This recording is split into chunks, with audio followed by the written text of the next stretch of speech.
Olá, meus amigos. No dia 15 de abril de 2016, este ano, o Conselho Executivo da Unesco se reuniu para deliberar sobre uma proposta de resolução apresentada por um conjunto de países árabes que, no texto, no corpo do seu texto, dentre alguns pontos que são absolutamente desequilibrados, aponta para o não reconhecimento do vínculo de Israel com Jerusalém Oriental. E aí, muito especialmente, a esplanada dos templos, o Monte do Templo. Nós, agora, no mês de outubro, tivemos uma nova assembleia deste Conselho Executivo da Unesco e, novamente, foi aprovada uma resolução na mesma direção, tratando sobre Israel e a ocupação da Palestina. Agora, o que é importante nós trazermos aqui é que o Brasil, nas duas oportunidades, votou a favor da resolução. Votou em abril, votou agora em outubro. Mas esses votos são iguais? Esses votos são diferentes? Qual é a diferença entre a resolução de abril e a resolução de outubro em relação a Israel? Em abril, a resolução não reconhecia os vínculos de Israel com Jerusalém. Na resolução de outubro, já sob um novo governo, o Brasil mudou a sua postura. No voto de abril, ele reflete os 13 anos de distanciamento e esfriamento das relações diplomáticas de Brasil e Israel. Agora, no mês de outubro, não. Por intervenção do Brasil, trabalho do Brasil juntamente com outros países, o texto reconhece o vínculo de judeus, cristãos e muçulmanos, as três religiões monoteístas do mundo, com os lugares considerados sagrados por essas religiões. Foi uma evolução no texto. Então, embora o voto tenha sido o mesmo, tenha sido sim, ele apresenta um conteúdo diferente, a resolução é diferente. Há outros pontos que precisam também ser evoluídos, que são pontos desequilibrados de uma resolução para outra. Por exemplo, aquele que atribui a Israel o eixo da violência em Jerusalém. É claro que isso é um absurdo, é um ponto completamente desequilibrado. Eu quero aqui reconhecer o esforço que o governo brasileiro está fazendo sob a liderança do chanceler José Serra, a presidência do Dr. Michel Temer, para que esse texto evolua, para conseguir equilíbrio nessa resolução.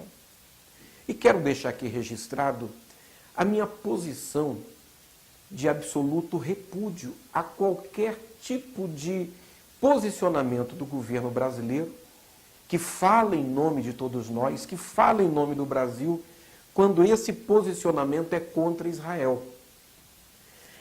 Nós somos, no Brasil, quase 50 milhões de cristãos evangélicos. Israel é a segunda casa de cada cristão, não só evangélico. Segunda casa de cada cristão. É claro que esse assunto, Israel, é um assunto importantíssimo. Nós temos uma relação diária com Israel, pela nossa fé, pela Bíblia Sagrada, pela nossa liturgia, o nosso culto. É uma relação afetiva. Então é inconcebível que o governo brasileiro, que não é o caso neste momento, tome uma posição em relação a Israel de distanciamento, de afastamento, sem consultar os cidadãos brasileiros, compreendendo que a sua posição é completamente diferente daquela expectativa que cada um desses milhões de brasileiros tem em relação a esse vínculo, a esta aliança com o povo de Israel, com o país de Israel.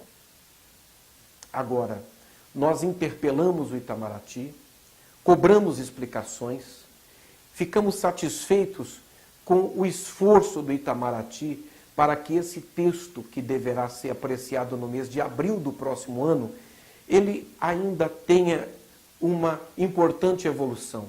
E esses desequilíbrios, esses excessos, esses exageros sejam corrigidos. Até porque, gente, nós estamos falando de uma região que eu poderia dizer é o umbigo do mundo. As decisões tomadas como esta resolução apontam, sinalizam desdobramentos que nós nem podemos imaginar quais sejam. E o Brasil contribuir para que tenhamos um documento justo, equilibrado, é contribuir com a construção da paz em Jerusalém, em Israel e no mundo. Portanto, nós aqui vamos continuar atentos. Vamos mobilizar a bancada evangélica, a bancada católica, vamos mobilizar o grupo de amizade Brasil-Israel. E vamos também articular lideranças cristãs evangélicas de todo o Brasil, inclusive a rede apostólica e outros que já estão mobilizados e envolvidos com essa agenda, preocupados, porque sabem que há um componente de bênção, ou não, ou um componente de maldição, para aquele que abençoar Israel ou virar as costas para Israel.